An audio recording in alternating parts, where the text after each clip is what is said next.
It's the more insidious, secret partisan behavior of very liberal-dominated newsrooms working at the supposedly impartial.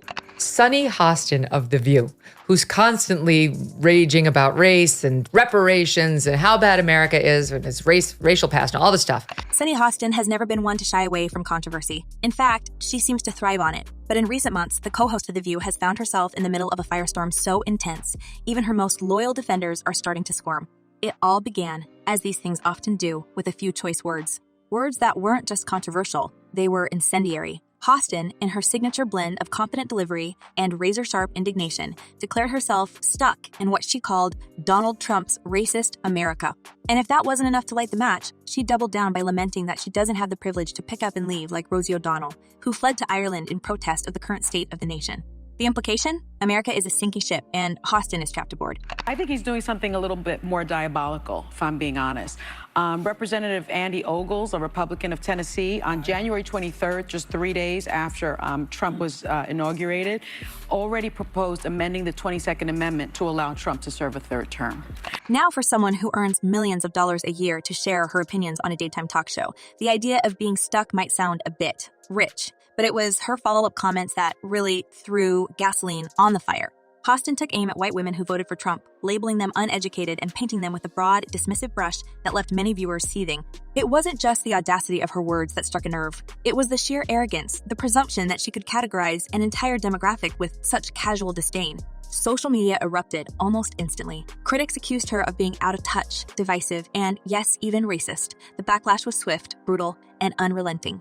Only about 31% of Americans trust our healthcare system. We have a terrible healthcare system. And, you know, doctors suffer because of big corporations as well. Doctors that want to do good, like my husband, you know, operates on someone even though they don't have insurance and then has to sue health insurance companies to get paid for the work that he's been trained his whole life to do.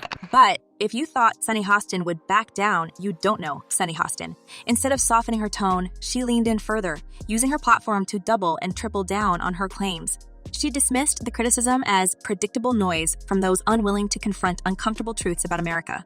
And while her supporters applauded her for speaking truth to power, the cracks in her armor were becoming impossible to ignore. The louder she got, the more attention she drew, not all of it flattering. Anna went in a different direction. But I love the fact that, you know, Manny is younger and he's How much younger is he? Just a little bit. He's like 1 year, isn't he? Like a month or a year or 10 years? 5 years. It's more than a year. Oh. Anyway, it's not about me. Inside the studio of The View, the tension was palpable. Hostin's co-hosts, who are no strangers to heated debates, seemed increasingly exasperated by her relentless need to dominate the conversation. Alyssa Farah Griffin, the conservative voice on the panel, clashed with Hostin repeatedly, particularly over immigration and Trump's policies. Their debates weren't just spirited, they were explosive. Griffin, who has her own polarizing reputation, accused Hostin of oversimplifying complex issues to fit her narrative. Hostin, in turn, dismissed Griffin's interruptions as attempts to derail her points. It became a recurring spectacle. Hostin speaking passionately, Griffin cutting in to fact-check, and Whoopi Goldberg stepping in like a frazzled referee trying to keep the peace. One particularly fiery exchange centered on Trump's immigration policies. Hostin accused the former president of targeting migrants who look a certain way, implying that his administration had a racial bias. Griffin, clearly fed up, interrupted to argue that Hostin's claims were a misrepresentation of the facts. The back and forth grew so heated that Hostin, visibly irritated, snapped, "Can I finish talking?" It was a moment that underscored just how fractured the dynamic on the show had become, and the audience noticed. Clips of their arguments went viral, with viewers taking sides and fueling a growing divide among The View's fan base. Let me say someplace that could really use a lot of cutting. You know, Elon has very many, what do you call it? Government contracts. Yeah. I think, because I don't remember, maybe y'all heard it, but I don't remember looking for an armored car. And I don't remember, I don't. But it wasn't just the on-air clashes that were causing headaches for the show's producers. Behind the scenes, insiders were reportedly growing tired of Hostin's antics. While the drama was undoubtedly good for ratings, it was also creating a toxic work environment. Producers, however, seemed torn. On one hand, Hostin's controversial statements were driving headlines and keeping the show in the public eye. On the other, they feared her increasingly combative approach was alienating a significant portion of the audience. Still, they refused to reprimand her, instead opting to let the chaos play out. After all, controversy sells, and The View was cashing in. I don't care what it looks like. I don't remember asking for it. I don't know why I'm paying for it. Yeah. I want to know, when did I say, hey, we need another agency next to NASA? Yeah. So when did we start paying for his stuff? You're talking about SpaceX overseeing FAA? No. He's going to be cutting. Yeah. NASA. Yeah. Meanwhile, Hostin's co-hosts weren't exactly rushing to her defense. Joy Behar, the veteran panelist known for her sharp wit and unapologetic humor, reportedly found Hostin's comments about white women voters to be unhelpful at best. Sarah Haynes, often the show's voice of reason, tried to steer the conversation toward nuance, only to be steamrolled by Hostin's unyielding rhetoric. Even Goldberg, who has seen it all in her long career, seemed visibly drained by the constant drama. It was clear that Hostin was becoming a polarizing figure, not just to viewers, but to her own colleagues. And yet, the controversy didn't stop there. Hostin's remarks about white women weren't the first time she'd been accused of making sweeping generalizations. In the wake of Trump's election victory, she famously referred to conservative Latino voters as sexist and misogynistic, a claim that sparked outrage within the Hispanic community. Critics accused her of perpetuating harmful stereotypes, while supporters argued that she was simply voicing uncomfortable truths. Either way, the pattern was undeniable. Hostin had a knack for making incendiary statements that divided audiences and sparked heated debates. Panel. She is self-appointed. She knows everything. It's great to see her ego take this hit, but I think it will be short-lived. It's amazing to listen to her. But the real question wasn't just about what Sunny Hostin was saying. It was about why she was saying it. Was this truly her unfiltered opinion, or was it a calculated attempt to stay relevant in an increasingly crowded media landscape? After all, The View thrives on drama, and Hostin's fiery commentary was giving the show exactly that. Yet, for all the headlines and viral moments, there was a growing sense that Hostin's act was wearing thin. Viewers were starting to question her motives, her authenticity, and, most damningly, her integrity.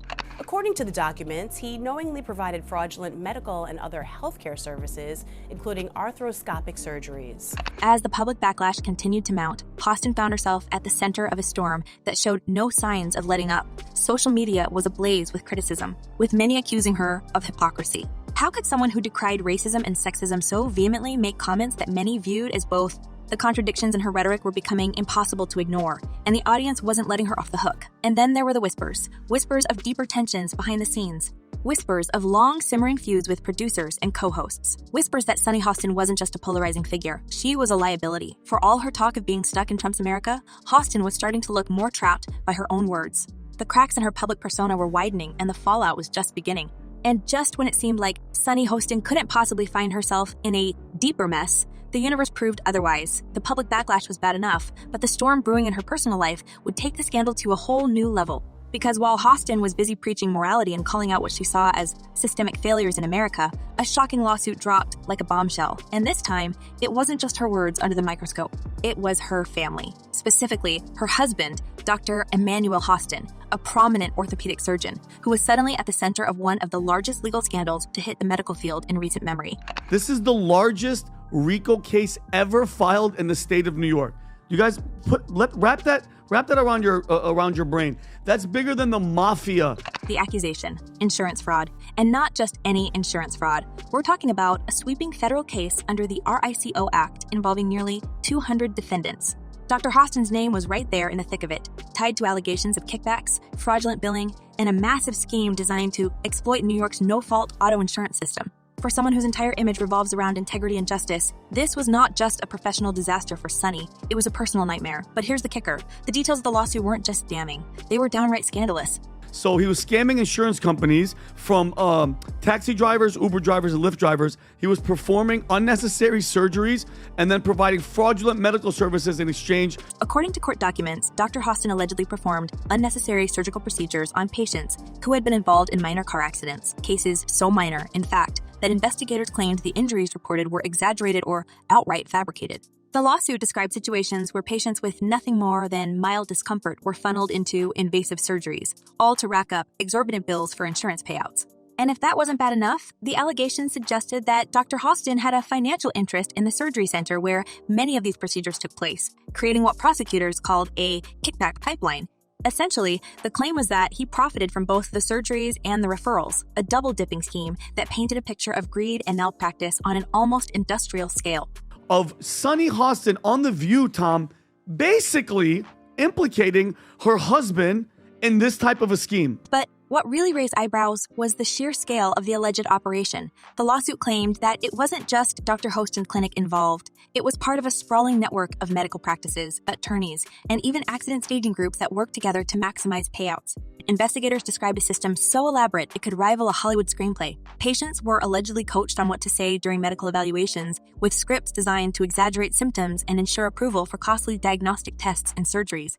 And the numbers were staggering. Prosecutors pointed to millions of dollars in claims filed over a span of just a few years, all tied to what they called a fraud assembly line. If true, it wasn't just unethical. It was criminal on a breathtaking scale. But it's just, I mean, Pat, you're married. Tom, you're married. If your husband's doing something, if he's allegedly doing something like this, you guys would know if your wives were up to some nefarious stuff. Let's just not forget who she is. Even more damning were the testimonies from former employees who reportedly came forward with shocking allegations about the inner workings of the clinic involved. One whistleblower claimed they were instructed to falsify medical records to justify unnecessary procedures. Another described being pressured to push patients towards surgeries they didn't need, with promises of bonuses for hitting certain quotas. While the lawsuit didn't name all the whistleblowers directly, the claims painted a grim picture of a system that prioritized profits over patient care. And if these accusations held weight, it wasn't just Dr. Hostin's reputation on the line. It was an indictment of an entire industry that had allegedly turned human suffering into a business model. Meanwhile, Sunny's name began surfacing in whispers connected to the case, though no formal allegations were made against her. Critics speculated that her high-profile status might have shielded her household from scrutiny for years. After all, her husband's practice wasn't exactly operating in the shadows. It was a successful, well-known clinic in Manhattan, frequented by patients from all walks of life. How could someone as outspoken and detail-oriented as Sunny not have known about the questionable practices happening under her roof?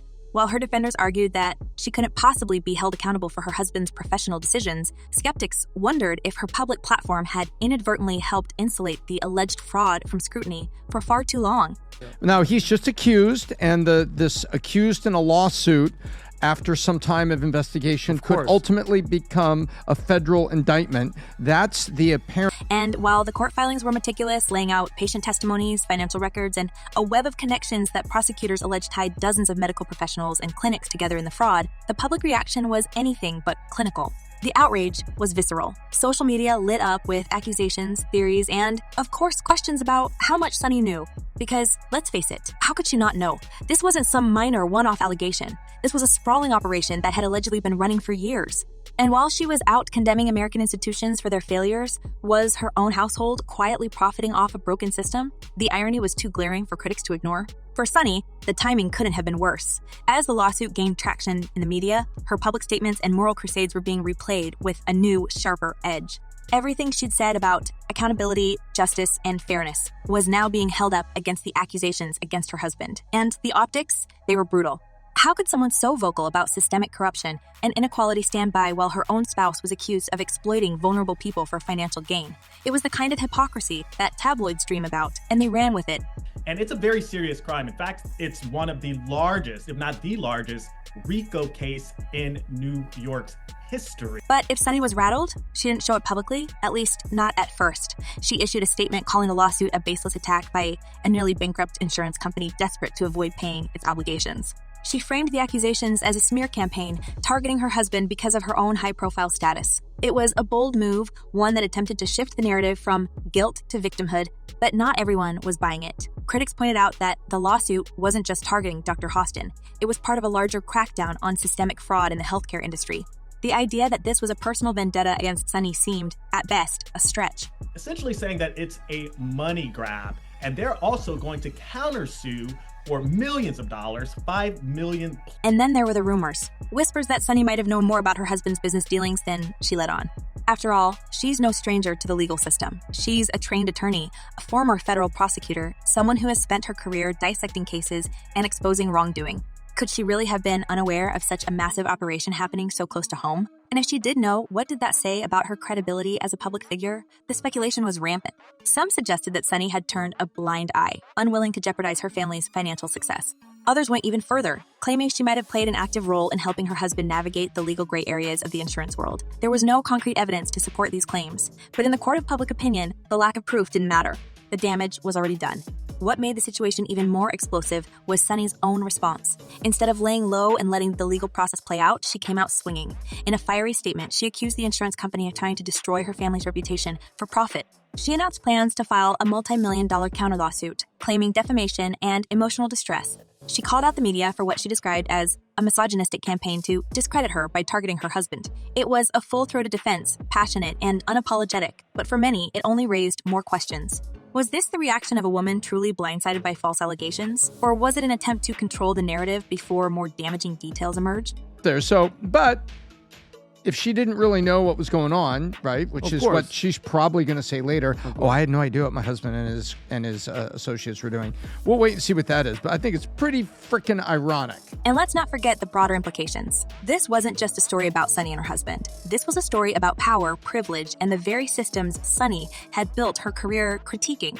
If the allegations against her husband were true, it would mean that the Hostin family had directly benefited from the kind of systemic exploitation Sunny so often condemned. It wasn't just hypocrisy, it was betrayal. And for her critics, it was the ultimate proof that Sunny's public persona was just that, a persona. Yeah. I have a totally different perspective on this. I don't really know what happened with this. The facts will come out. What I have a problem with is the core of who this woman is. Unlike you, I don't watch The View, bro. All I do is see clips. I know It's just like twice a day. But here's all I hear from her. America's violent. America's racist. America's bad. Okay. But here's the twist. As the legal battle heats up, Sunny's career is hanging in the balance. Her employers at ABC are reportedly watching the situation closely, weighing their options. On one hand, her controversies have brought unprecedented attention to The View. On the other, her continued presence on the show risks alienating viewers and tarnishing the brand.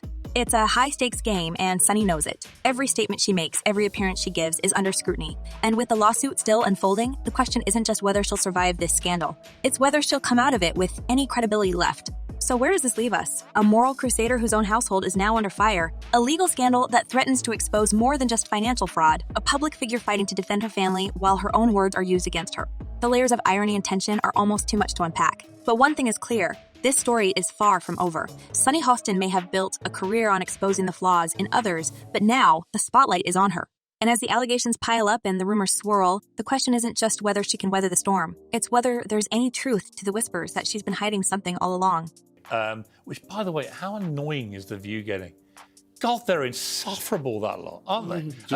Right. It's just a side effect. And what do you think? Is Sunny Hostin a victim of circumstance, or has her moral high ground always been built on shaky foundations? Could she truly be unaware of her husband's alleged actions? Or is there more to the story than she's letting on?